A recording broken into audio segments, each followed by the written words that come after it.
ایک شیخ جو نا واقعہ سنا رہے تھے کہ ان کے پاس ایک لڑکا آیا قطر میں، تو قطر میں وہ بیس تھے، تو کہتے ہیں میرے پاس ایک لڑکا آیا اور اس نے کہا کہ شیخ آج میں ٹریفک لائٹ پہ کھڑا تھا تو میرے ساتھ ایک آڈی Q7 کھڑی ہوئی آ کے، آڈی Q7، تو کہتے ہیں کہ اس میں وائٹ کلر کی آڈی تھی، اس میں جو لڑکا بیٹھا ہوا تھا بہت ماشاءاللہ ہینڈسم تھا، اور اس نے وائٹ کلر کا ثوب پہنا ہوا تھا اور وائٹ کلر کا اوپر جو ہے نا کپڑا اپنے سر پہ ڈالا ہوا تھا، تو بہت ہی ہینڈسم لگ رہا تھا، اور ایسے سن گلاسز پہنے ہوئے ہیں اور آڈی چلا رہا ہے، اور میں نے کہا یار ویسے کمال ہے، داڑھی بھی اس کی تھی بڑے مزے کی، تو کہتے ہیں میں نے دیکھا، میں نے کہا یار کمال مسلمان ہے، کمال ہے۔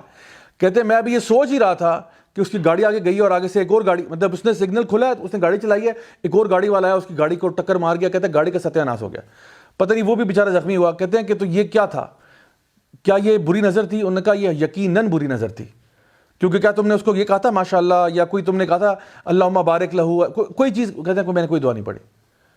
کہتے ہیں پھر تم نے اپنے بھائی کو جو ہے نا نظر لگائی ہے۔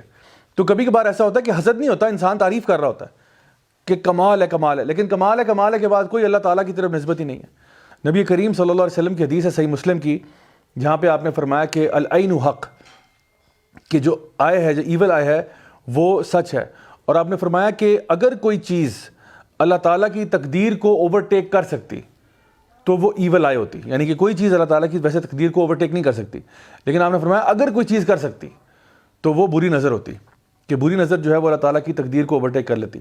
ویسے بہرحال ایک حدیث میں آتا ہے کہ دعا جو ہے وہ اللہ تعالیٰ کی تقدیر کو بدل سکتی ہے، یعنی وہ جو حدیث میں آتا ہے، اور ہماری مجال نہ ہوتی ہے بات کہنے کی اگر یہ نبی کریم صلی اللہ علیہ وسلم نے نہ کہا ہوتا۔ آپ نے فرمایا کہ اگر کوئی چیز، آپ نے فرمایا کہ اللہ تعالیٰ کی جو تقدیر ہے اس کو اگر کوئی چیز بدل سکتی ہے تو وہ دعا ہے۔ سو دعا اس لیے کرتے رہنا چاہیے کیونکہ ہمیں معلوم نہیں ہوتا کہ کس کی تقدیر جو ہے وہ ہماری دعا کی منتظر ہے، کہ ہم اس کے لیے دعا کریں گے تو پھر اس کی زندگی میں کچھ بھلائی یا فائدے کی چیز ہوگی۔ اور یہ وہ تقدیر ہے جو کہ فرشتے جو ہے نا وہ ہر سال، آپ کو پتہ ہے کہ جب لیلۃ القدر کی رات ہوتی ہے تو اس میں فرشتے نازل ہوتے ہیں، تنزل الملائکۃ والروح فیہا بإذن ربہم من کل امر، تو وہ اگلے سال کے فیصلے لے کے آتے ہیں۔ ویسے تو اللہ تعالیٰ کی جو تقدیر ہے لوح محفوظ میں وہ تو سب کچھ لکھا ہوا ہے پہلے سے، لیکن بہرحال یہ ہر سال جو فیصلے ہوتے ہیں کہ کسی کی زندگی میں کوئی برکت آ رہی ہے، کوئی رحمت آ رہی ہے، کسی کے زندگی میں کوئی لاس ہو رہا ہے، وہ سارے جو ہیں فیصلے وہ لیلۃ القدر کی رات پر فرشتے لے کر نیچے اتر جاتے ہیں۔ تو اسی لیے اس رات میں خوب دعائیں کرنی چاہیے کہ تاکہ ہمارے اگلے سال کے فیصلے جو ہیں وہ اچھے ہوں، ان میں کوئی شر کا معاملہ نہ ہو، اینڈ سو آن۔ اچھا، جو ایول آئی کے بارے میں حدیث ہے جو میں نے آپ کو بتائی، صحیح مسلم میں بھی ہے، مسند امام احمد میں بھی ہے، کہ العین حق، کے ایول آئے جو ہے یہ سچ ہے، اور اگر کوئی چیز اوورٹیک کر سکتی تو وہ ایول آئے ہوتی۔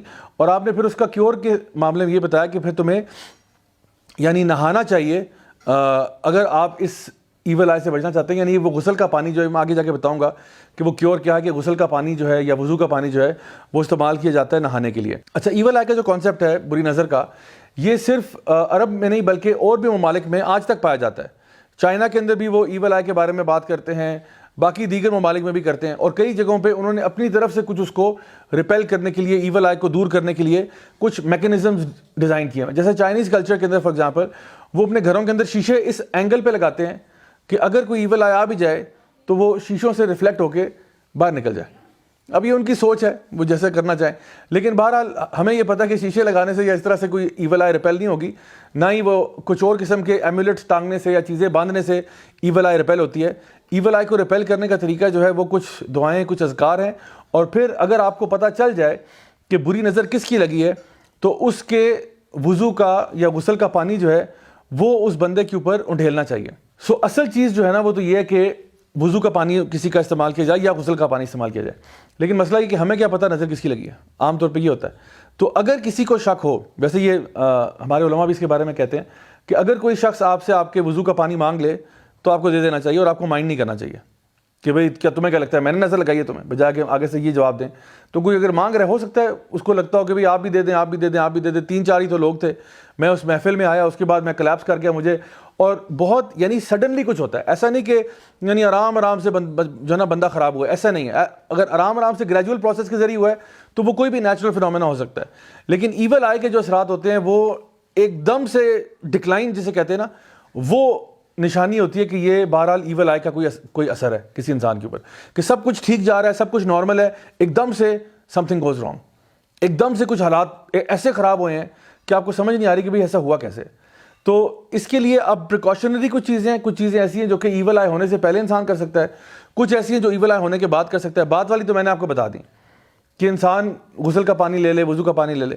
اس کے علاوہ رقیہ ہے جس کے بارے میں ابھی آپ سے بات کرتا ہوں, لیکن پہلے ہم پریکاشن کی بات کرتے ہیں کہ اس سے پہلے کہ ایول آئے ہمیں لگے تو ہمیں کیا کرنا چاہیے. سیدہ عائشہ رضی اللہ عنہا جو ہے, صحیح بخاری اور مسلم کی حدیث ہے, ارشاد فرماتی ہیں کہ نبی کریم صلی اللہ علیہ وسلم مجھے کہا کرتے تھے کہ رقیہ پڑھا کرو یہ بری نظر سے حفاظت کے لیے. رقیہ کیا ہے؟ یعنی قرآن مجید کی کچھ صورتیں, کچھ آیتیں جو ہیں, جیسا کہ سورہ فاتحہ ہے, قل هو اللہ احد ہے, قل اعوذ برب الفلق, قل اعوذ برب الناس, آیت الکرسی, آخری 2 آیتیں سورۃ البقرہ کی, یہ اس قسم کی چیزیں جو ہیں یہ پڑھ کے دم کیا کرو. سورہ فاتحہ پڑھا کرو. یہ چیزیں پڑھ کے دم کرنا, اس کو ہم رقیہ شرعیہ کہتے ہیں. اور بھی اس میں کچھ چیزیں جو ہیں وہ ایڈ کی جا سکتی ہیں, کچھ مسنون دعائیں ہیں, کچھ مسنون اذکار ہیں. یہ چیزیں پڑھا کرو ایول آئی کو دور کرنے کے لیے, اگر انسان جو ہے اس کو بری نظر لگ گئی ہو. اچھا, اس میں حفاظت کے لیے جو ہے بہت سی چیزیں ہم لوگ کر سکتے ہیں. کچھ تو اذکار ایسے ہیں جو کہ حفاظت کے لیے کی جاتے ہیں, مثلاً کہ اعوذ بکلمات اللہ التامہ من کل شیطان وہامہ ومن کل عین لامہ, کہ اللہ تعالیٰ کی پناہ مانگنا ہر قسم کے شر سے, شیطان کے وسوسوں سے, شیطان کے شر سے, اور جو بری نظر ہے اس سے. اچھا, بری نظر تو یہ تو ہے حفاظت. تو دن میں جو صبح شام کے آپ کے اذکار ہیں, اگر آپ وہ پڑھتے ہیں تو انشاءاللہ آپ محفوظ ہیں. عادت بنا لیں اللہم بارک یہ کہنے کی, یا ماشاء اللہ لا قوت الا باللہ, جب بھی آپ کوئی اچھی چیز دیکھیں. اچھا, میرے ساتھ نا میں نے کافی سالوں سے میں نے عادت بنائی ہوئی ہے کہ میں جب بھی کوئی مجھے چیز سڑک پہ چلتے ہوئے, گاڑی پہ جا رہا ہوں یا بائک پہ جا رہا ہوں, یا جس طرح بھی کوئی چیز اچھی لگتی ہے نا کسی کی بھی, تو میں ضرور اس کے لیے دعا کرتا ہوں, ضرور کرتا ہوں. میں اس کو جانتا بھی نہیں بندہ کون ہے, لیکن میں کہتا ہوں یا اللہ اس کو اس میں اضافہ دے دے, یا اللہ بلیس ہم ان دس, یا اللہ گیو ہم مور آف دس, اللہم بارک لہ, اللہم بارک لہ. یعنی کوئی بھی دعا اس طرح کر کے نا ان کے لیے ماشاء اللہ لا قوت الا باللہ. کسی کے بچے بڑے کیوٹ لگ رہے ہیں, کوئی جو ہے نا گاڑی بڑی زبردست چلا رہا ہے, کچھ بھی اچھی چیز نظر آ جائے, ان کے لیے بس دعائیں کرتے رہیں. بلکہ اکثر اوقات یہ ہوتا ہے کہ آپ سڑک پہ ہوں گے, آپ اکثر لوگوں کے لیے دعائیں کر رہے ہوں گے, کیونکہ آپ کو کوئی نہ کوئی چیز کسی نہ کسی انسان میں اچھی لگ رہی ہے, تو آپ کہتے ہو الحمدللہ اللہ تعالیٰ اس کو مزید اس میں اضافہ دے, اللہ اس کو ہدایت دے. تو اس سے کیا فائدہ ہوتا ہے؟ اس سے 2 فائدے ہوتے ہیں. ایک تو یہ ہوتا ہے کہ آپ دوسروں کو بری نظر سے بچا لیتے ہیں. دوسرا فائدہ ایسا یہ ہوتا ہے کہ آپ جب بھی کسی کے لیے دعا کرتے ہیں تو فرشتہ آپ کے لیے بھی آمین کہہ دیتا ہے. سو آپ کو نا یعنی لوگوں کو دعائیں دینے میں ذرا سخی ہونا چاہیے. Be more open in giving دعاز ٹو ادر پیپل, کیونکہ جب آپ دوسروں کے لیے دعا کریں گے الحمدللہ اللہ تعالیٰ آپ کے لیے بھی وہ چیزوں کو آسان بنا دے گا, آپ کے لیے وہ راستہ آسان کر دے گا, اور آپ کی لائف میں زیادہ بلیسنگز آئیں گی انشاءاللہ جب آپ دوسروں کے لیے کریں گے. اچھا, اس میں کچھ چیزیں ایسی ہیں جو ہمارے یہاں میڈ ان پاکستان ہے یا میڈ ان چائنا ہے. کیا چیزیں ہیں جو ایول آئی سے پروٹیکشن کے لیے؟ اکثر آپ نے دیکھا ہوگا کہ لوگ جو ہے نا وہ اپنی گاڑیوں وغیرہ کے پیچھے کالا کپڑا باندھ دیتے ہیں, ٹھیک ہے, جس کو نظر وٹو کہتے ہیں یا کیا کہتے ہیں, ٹھیک ہے. تو یہ جو ہے نا یہ کیا میڈ ان چائنا ہے, اس کا تعلق دین اسلام سے نہیں ہے. کالا کپڑا باندھیں, یا وہ کچھ لوگ ہوتے ہیں وہ جوتے لٹکا دیتے ہیں, ٹھیک ہے. ظلم ہے سر, یہ ظلم ہے. جوتے لٹکا کے کیا ہوگا؟ نظر چلی جائے گی, دور بھاگ جائے گی. تو ایسا نہیں کرنا چاہیے. جو مسنون طریقے ہیں وہ کرنے چاہیے, جیسا کہ سیدنا حسن اور حسین جو ہیں رضی اللہ عنہما, ان کے اوپر نبی کریم صلی اللہ علیہ وسلم یہی دعا پڑھ کے پھونکا کرتے تھے کہ اعوذ بکلمات اللہ التامہ من کل شیطان وہامہ ومن کل عین لامہ. یہی دعا پڑھ کے ان پہ پھونکتے تھے. جو چھوٹے بچے ہیں جو خود اپنے ذکر اذکار نہیں کر سکتے, تو یہ کالا کپڑا باندھنا یا اس قسم کی کوئی چیز کرنا, یہ جو جوتے وغیرہ اور یہ چیزیں ٹھیک نہیں ہیں. تو اس سے جو ہے نا بالکل گریز کرنا چاہیے. بلکہ یہ چیزیں مائنر شرک میں آ سکتی ہیں, کیونکہ آپ جو ہے اللہ سے توکل اٹھا کے ایک کپڑے میں یا کسی ایسی چیز میں اپنا توکل ڈال رہے ہیں کہ جب تک یہ ہوگا تب تک کوئی مسئلہ نہیں ہوگا. اسی طرح سے کچھ لوگ جو ہے وہ سمجھتے ہیں کہ ہم اپنی اگر جو ہے نا گاڑی کے اندر قرآن مجید رکھ لیں گے تو یہ ایک ایمولیٹ کے طور پہ ہماری گاڑی کو ہر قسم کے شر سے بچا لے گی. تو قرآن مجید رکھنے کا نام نہیں ہے, قرآن مجید پڑھنے کی بات ہے. جب آپ نکلتے ہیں گاڑی میں بیٹھتے ہیں تو سفر کی دعا ہوتی ہے, وہ پڑھنی چاہیے آپ کو. آپ کو صبح گھر سے نکلتے ہوئے بسم اللہ توکلت علی اللہ لا حول ولا قوت الا باللہ یہ پڑھنا چاہیے. تو ایسے ہی قرآن رکھ دینا, ہو سکتا ہے اسی گاڑی کی ٹکر سب سے پہلے ہو, کیونکہ اللہ تعالیٰ آپ کو ثابت کرے گا کہ اس کو رکھنے سے کچھ نہیں ہوگا. اور کتنی گاڑیاں ہیں جو ایکسیڈنٹ ہوئی ہوتی ہیں جن کے پیچھے کالا کپڑا بھی بندھا ہوتا ہے, یا کسی نے گلو کمپارٹمنٹ میں قرآن بھی رکھا ہوا ہے. تو ورنہ تو آپ اسٹیٹسٹیکل ڈیٹا نکالیں گے نہیں جی یہ گاڑیاں ساری بچ جاتی ہیں, ایسا نہیں ہوتا. وہ دعائیں ہیں, اذکار ہیں جو آپ کو روز پڑھنے پڑتے ہیں. جب بھی آپ گاڑی میں بیٹھیں گے بسم اللہ پڑھ کے سٹارٹ کریں, دعا پڑھیں سفر کی, پھر آپ اپنے سفر کا آغاز کریں. ایون وہ جو دعا ٹانگی ہوتی ہے گاڑی میں، ٹانگنے سے بھی فرق نہیں. ہاں ٹانگی اگر اس نیت سے ہے کہ میں اس کو پڑھ لوں مجھے یاد رہے، پھر ٹھیک ہے، پھر کوئی مسئلہ نہیں ہے. کوئی بھی دعا اگر آپ نے اس لیے لگا کے رکھی ہوئی ہے کہ مجھے یاد رہے میں پڑھ لوں، پھر ٹھیک ہے، پھر کوئی مسئلہ نہیں ہے. لیکن صرف اس بات پہ کہ جی بس پڑھی رہے تو ٹھیک ہے، یہ صحیح نہیں ہے.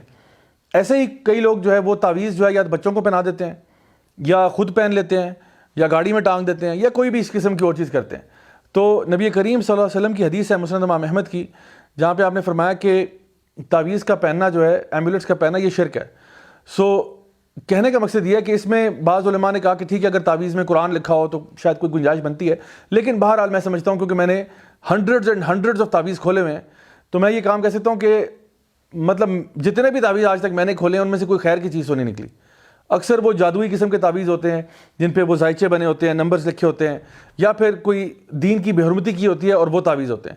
تو اس لیے اس کو ٹانگنے سے بجائے بہتر یہ ہے کہ انسان جو بھی ذکر ہے، جو بھی اذکار ہیں، جو بھی دعائیں ہیں، وہ پڑھ کے اپنے گھر سے نکلے. تعویذ کی مثال ایسے ہی ہے کہ انسان ڈاکٹر کے پاس جاتا ہے اور کہتا ہے ڈاکٹر صاحب مجھے سر میں درد ہو رہا ہے، اور ڈاکٹر صاحب جواب میں کہتے ہیں کہ ایسا کریں 2 پتے پیناڈول کے گلے میں ٹانگ لیں، انشاءاللہ شفا ہوگی. تو جیسے پیناڈول کو ٹانگنے سے 2 پتے سے شفا نہیں ہوگی، اسی طرح سے قرآن کی آیتیں آپ گلے میں ٹانگ کے گھوم رہے ہیں، اس سے کیا ہے؟ قرآن جو ہے نا وہ اقرا سے نکلا ہے، یعنی جو پڑھا جاتا ہے، جس کی تلاوت کی جاتی ہے. اور اللہ تعالیٰ فرماتے ہیں افلا یتدبرون القرآن، کیا تم قرآن پہ غور نہیں کرتے ہو؟ قرآن بھیجا گیا غور و فکر کے لیے تاکہ آپ اپنی زندگیوں کو اس کے مطابق کریں. یہ تو پھر وہی بات ہوگی، اگر اس کو ٹانگنے والی بات ہے پھر تو وہی چیزیں جو کہ عیسائی کرتے ہیں، اپنے گلے میں وہ لوگ کراس ڈال کے پھرتے ہیں کہ جی کراس ڈالتے ہیں تو جی ہماری حفاظت ہوتی ہے. تو کراس سے حفاظت نہیں ہوتی، نہ ہی قرآن کو ٹانگنے سے ہوتی ہے، نہ ہی گلے میں آیت الکرسی پہننے سے حفاظت ہوتی ہے، بلکہ الٹا شاید آیت الکرسی کی بے حرمتی ہو رہی ہے، کیونکہ یہی تعویذ پہن کے، یہی لاکٹ پہن کے آپ باتھ روم بھی جا رہے ہیں قضاء حاجت کے لیے. یہی سارا دن آیت الکرسی جو آپ نے گلے میں ٹانگی ہوئی ہے یہ پسینہ اور بدبو بھی اکٹھی کر رہی ہے. تو یہ بہت عزت ہو رہی ہے قرآن مجید کی. ایک طرف تو ہم قرآن مجید کو غلافوں میں چڑھا کے اوپر کہیں رکھتے ہیں شیلفوں کے اوپر کہ جی کوئی اس کو یعنی اس کے ساتھ بے حرمتی نہ کرے، کوئی غلطی سے بھی اس کے ساتھ کوئی زمین پہ نہ پھینک دے. دوسری طرف گلے میں ٹانگ کے یہ قرآن پہننے میں ہمیں کوئی ایشو محسوس نہیں ہو رہا. تو میں سمجھتا ہوں کہ ان کو پڑھنا چاہیے، ان آیات کو، ان دعاؤں کو پڑھنا چاہیے اور اپنی زندگی میں کا معمول بنانا چاہیے. اچھا ایک چیز جو ایک اور میڈ ان چائنا چیز ہے وہ میں آپ کو دکھا دیتا ہوں. اس کی تصویر میرے پاس ہے تو اس لیے میں آپ کو ذرا یوں دکھا دیتا ہوں. وہ ہے یہ، اس کو عام طور پہ ٹرکش ایول آئی ریپیلنٹ کہتے ہیں، ٹھیک ہے، میڈ ان ٹرکی. اور یہ کہتے ہیں یہ ایول آئی کو ریپیل کرنے کے لیے استعمال ہوتا ہے. اکثر گھروں میں لوگ ٹانگ دیتے ہیں یہ، اور ہمارے گھر میں بھی تھا. میں نے ایک دفعہ کیا کیا، ہمارے گھر میں جو تھا، مجھے جب پتہ چلا کہ یہ کچھ بھی نہیں ہوتا بلکہ یہ ہو سکتا ہے کہ ہم لوگ کہیں شرک میں نہ پھنس جائیں اس کو ٹانگ کے، تو میں نے کیا کیا کہ میں نے بس امی کو بغیر بتائے ہتھوڑا لیا اور توڑ دیا. تو یہ بڑا ایزیلی بریکیبل بھی ہوتا ہے، دیٹس دا گڈ نیوز. آپ اس کو تھوڑا ماریں گے فوراً ٹوٹ جاتا ہے. تو ہمارے گھر میں کئی ٹنگے ہوئے تھے بڑے چھوٹے سائز میں، تو میں نے سارے اکٹھے کر کے ہتھوڑے مار کے توڑ دیے سارے. تو جب امی نے کہا یہ تم نے کیا کیا، ڈیکوریشن پیس توڑ دیا یہ وہ، تو میں نے ان کو سمجھایا کہ ایسی کوئی بات نہیں، یہ اصل میں اچھا نہیں ہوتا یہ کرنے کے لیے. میں نے کہا یہ آرگیو میں بعد میں کر لوں گا، پہلے توڑ دوں، کیونکہ یہ نہ ہو کہ مجھے یہ لوگ کنونس کرنے کے لیے کوئی ایسی کوئی بات کہہ دیں کہ نہیں اب ٹانگنا تو ہے ہی ہے. تو اصل میں بات یہ کہ جب اللہ تعالیٰ پر توکل کیا جاتا ہے نا، پھر یہ چیزیں ساری کی ساری میٹر نہیں کرتی. آپ اللہ تعالیٰ پہ بھروسہ کریں. ہم لوگ خود یہ بات جانتے ہیں کہ ان اللہ علی کل شیء قدیر، اللہ تعالیٰ ہر چیز پر قادر ہے. تو اگر اللہ تعالیٰ ہر چیز پر، ہر شے پر قادر ہے، ہر ریت کے ذرے پر اللہ تعالیٰ قادر ہے، ہر بارش کے قطرے پر قادر ہے، ہر پتے پر قادر ہے کہ وہ کب گرے گا، کہاں گرے گا، کیسے گرے گا، تو اللہ تعالیٰ کوئی بھی اشارہ اگر آپ کی زندگی میں آئے اللہ تعالیٰ ریموو کر سکتا ہے. آپ کو پھر اس قسم کے ٹوٹکے اور یہ چیزیں کرنے کی ضرورت ہی نہیں ہے، بلکہ الٹا یہ چیزیں جو ہے نا یہ ہمارا اللہ تعالیٰ کے ساتھ توکل ڈسٹرب کرتی ہیں. ہم بجائے کہ اللہ پر بھروسہ کرنے کے ان چیزوں پر بھروسہ اور آسرا کرنا شروع کر دیتے ہیں کہ جی یہ جب تک چیز لگی رہے گی تو ہمارے گھر سے بلائیں ٹلتی رہیں گی اور ایسا ایسا ہوتا رہے گا. سو ان چیزوں سے بچنا جو ہے وہ اس لیے بہت ضروری ہو چکا ہے.